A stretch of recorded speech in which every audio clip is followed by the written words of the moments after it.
Assalamualaikum warahmatullahi wabarakatuh. Halo teman-teman semuanya. Di video kali ini kita akan mengerjakan latihan soal TWK CPNS 2023 dan video ini video yang ke-86. Soal yang pertama, memanfaatkan sumber alam yang terkandung di Indonesia harus memperhatikan kesinambungan kesejahteraan bangsa, yang berarti adalah A. Banyak KKN yang dapat memicu terjadinya krisis moneter. B. Harus memanfaatkan sumber daya alam secara terus-menerus. C. Kegagalan diplomatik untuk mempertahankan Timor Timur. D. Harus ada kontrol terhadap pelestarian sumber daya alam yang ada. E. Terjadinya perbedaan sosial yang tajam dalam masyarakat. Yang ditanyakan adalah memanfaatkan sumber daya alam yang ada di Indonesia atau di negara kita harus memperhatikan kesinambungan kesejahteraan bangsa, yang artinya adalah di antara kelima pilihan ini, maksud dari pertanyaan nomor 1 adalah pilihan D, yaitu harus ada kontrol terhadap pelestarian sumber daya alam yang ada. Jadi maksud dari kita harus memperhatikan kesinambungan kesejahteraan bangsa dalam memanfaatkan sumber daya alam, maksudnya adalah kita harus ada kontrol terhadap pelestarian sumber daya alam tersebut. Jadi soal nomor 1 jawabannya adalah pilihan D. Soal nomor 2, bentuk perekonomian yang demokratis dan sangat mendukung tujuan pembangunan nasional adalah koperasi, yaitu pemerataan kesejahteraan dikarenakan A. Cocok dilaksanakan di negara berkembang, B. Diperuntukkan bagi usaha para tani, C. Merupakan bentuk usaha murni, D. Berusaha untuk memajukan masyarakat miskin, E. Mengutamakan kepentingan bersama para anggota. Yang ditanyakan pada soal nomor 2 adalah tujuan pembangunan nasional adalah koperasi, yaitu pemerataan kesejahteraan dikarenakan koperasi merupakan pilihan E, yaitu mengutamakan kepentingan bersama para anggota. Jadi soal nomor 2 jawabannya adalah E, mengutamakan kepentingan bersama para anggota. Jadi koperasi bentuk perekonomian yang demokratis dan sangat mendukung tujuan pembangunan nasional adalah koperasi, yaitu pemerataan kesejahteraan dikarenakan mengutamakan kepentingan bersama para anggota. Soal nomor 2 jawabannya adalah pilihan E. Soal nomor 3. Bukti bahwa bangsa Indonesia berjuang melawan penjajah sesuai dengan Piagam Perserikatan Bangsa-Bangsa, yaitu dengan adanya azas A. Organisasi bangsa-bangsa melindungi hak azazi manusia di dunia. B. Manusia mempunyai kesamaan dalam hal derajat dan kedudukan. C. Manusia mempunyai kebebasan dalam menentukan kehidupannya. D. Bangsa menunjukkan hak manusia yang diberikan Tuhan. E. Adanya pengakuan bagi setiap penduduk akan azazinya. Yang ditanyakan adalah bukti bahwa bangsa Indonesia berjuang melawan penjajah sesuai dengan Piagam PBB, yaitu dengan adanya azas. Jawabannya di antara kelima pilihan adalah pilihan A, yaitu adanya azas organisasi bangsa-bangsa melindungi hak azazi manusia atau HAM di dunia. Jadi, bukti bahwa bangsa Indonesia berjuang melawan penjajah sesuai dengan Piagam Perserikatan Bangsa-Bangsa, yaitu dengan adanya azas organisasi bangsa-bangsa melindungi hak azazi manusia di dunia. Soal nomor 4.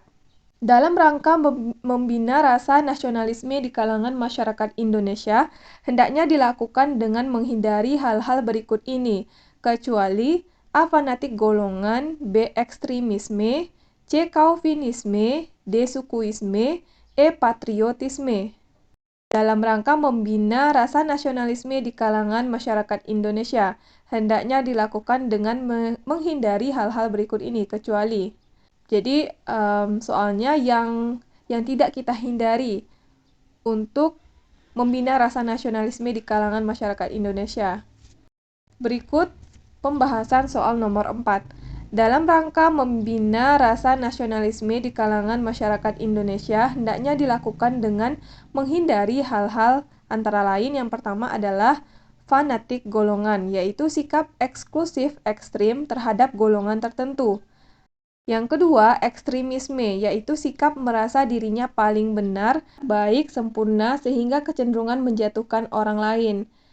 Calvinisme, yaitu sikap atau paham yang menganggap negaranya yang paling baik, sehingga menganggap rendah negara lain. Sukuisme, yaitu sikap yang menganggap sukunya yang paling benar. Sedangkan patriotisme atau cinta tanah air hendaknya ditumbuhkan sejak dini. Jadi berdasarkan soal nomor 4, dalam rangka membina rasa nasionalisme di kalangan masyarakat Indonesia hendaknya dilakukan dengan menghindari hal-hal berikut ini kecuali adalah patriotisme. Sedangkan fanatik golongan, ekstremisme, Calvinisme, dan sukuisme harus kita hindari untuk membina rasa nasionalisme.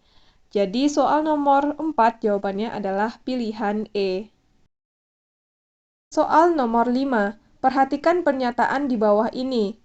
Hak menguasai hajat hidup orang banyak, hak dan kewajiban melakukan pembelaan negara, hak menggantikan budaya daerah tertentu, hak atas pekerjaan dan penghidupan yang layak, hak memilih menjadi warga negara tertentu, hak bebas menjalankan ibadah agama masing-masing.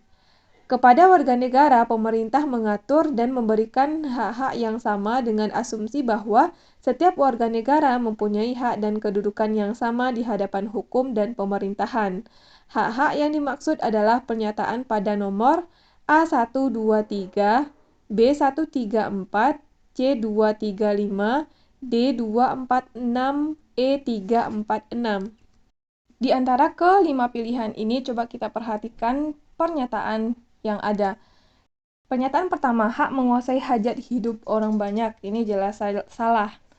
Berarti satu, yang ada nomor satunya salah. A, B, salah. Kemudian dua, hak dan kewajiban melakukan pembelaan negara. Betul. Dua betul. Di antara C atau D. Kemudian tiga, hak menggantikan budaya daerah tertentu. Nomor tiga salah. Otomatis jawabannya adalah pilihan D, yaitu 2, 4, dan 6. Poin 2 adalah hak dan kewajiban melakukan pembelaan negara. Poin 4, hak atas pekerjaan dan penghidupan yang layak. Dan hak bebas menjalankan ibadah agama masing-masing. Jadi soal nomor 5 jawabannya adalah 2, 4, 6. Soal nomor 6. Sesuai dengan bunyi pasal 28 Undang-Undang Dasar 1945, setiap warga negara memiliki hak kebebasan berserikat, berkumpul, serta mengeluarkan pendapat. Namun kebebasan yang dimiliki haruslah kebebasan yang A. sesuai dengan keinginan pemerintah, B. sesuai dengan hati nurani, C. dapat dirujuk kepada hukum, D. menghargai hak-hak orang lain, E. sesuai dengan kehendak masyarakat. Jadi berdasarkan soal nomor 6, setiap warga negara memiliki hak kebebasan berserikat, berkumpul, serta mengeluarkan pendapat, namun kebebasan yang dimiliki haruslah kebebasan yang menghargai hak-hak orang lain. Jadi soal nomor 6, ketika kita bebas memiliki kebebasan untuk memiliki hak, yaitu berserikat, berkumpul, mengeluarkan pendapat, namun yang kebebasan tersebut haruslah kita menghargai hak-hak orang lain. Jadi pilihan D merupakan jawaban soal nomor 6. Soal nomor 7. Hak untuk ikut berperan serta dalam bidang pemerintahan, hak untuk memilih dan dipilih dalam pemilihan umum, hak untuk mendirikan partai termasuk dalam hak-hak warga negara dalam bidang A. hukum, B. budaya, C. sosial, D. politik, E. ekonomi. Hak untuk ikut serta dalam bidang pemerintahan, hak untuk memilih dan dipilih dalam pemilu, hak untuk mendirikan partai, termasuk dalam hak-hak warga negara di bidang politik.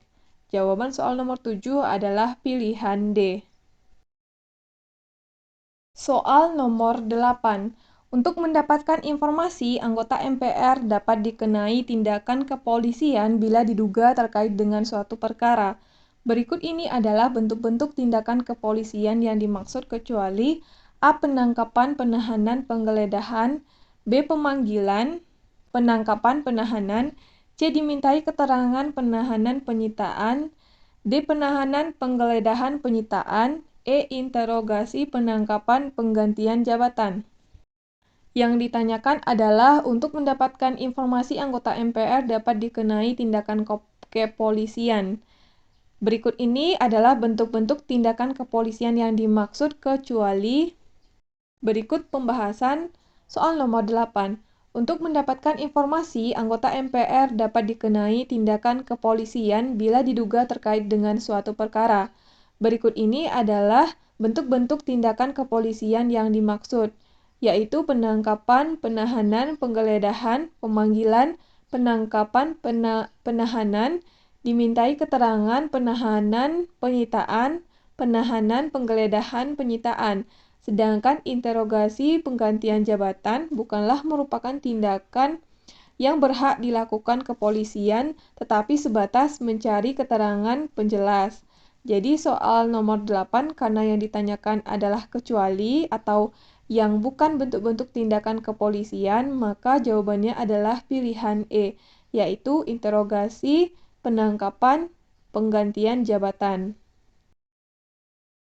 Soal nomor 9. Beribadah dan menganut suatu agama dan kepercayaan adalah merupakan azazi A. Agama, B. Sosial budaya, C. Politik, D. Perlakuan dan perlindungan, E. Pribadi. Beribadah dan menganut suatu agama dan kepercayaan merupakan azazi, jawabannya adalah azazi pribadi. Jadi beribadah dan menganut suatu agama dan kepercayaan adalah merupakan azazi pribadi atau hak azazi pribadi. Soal nomor 9 jawabannya adalah pilihan E. Soal nomor 10. Fungsi filsafat Pancasila dalam hubungan dengan ideologi-ideologi di dunia adalah sebagai A. Unsur ideologi setiap bangsa, B. Perebutan hegemoni filsafat, C. Perpaduan filsafat dan ideologi, D. Penyaringan masuknya ideologi asing, E. Perbandingan perkembangan ideologi. Yang ditanyakan adalah fungsi filsafat Pancasila dalam hubungan dengan ideologi di dunia. Jawabannya adalah pilihan D, yaitu fungsi Pancasila adalah sebagai penyaringan masuknya ideologi asing. Soal nomor 10 jawabannya adalah pilihan D. Oke teman-teman, kita udah selesai bahas 10 soal. Mudah-mudahan video ini bermanfaat untuk teman-teman semuanya. Terima kasih buat yang udah nonton video ini. Sampai ketemu lagi di video selanjutnya.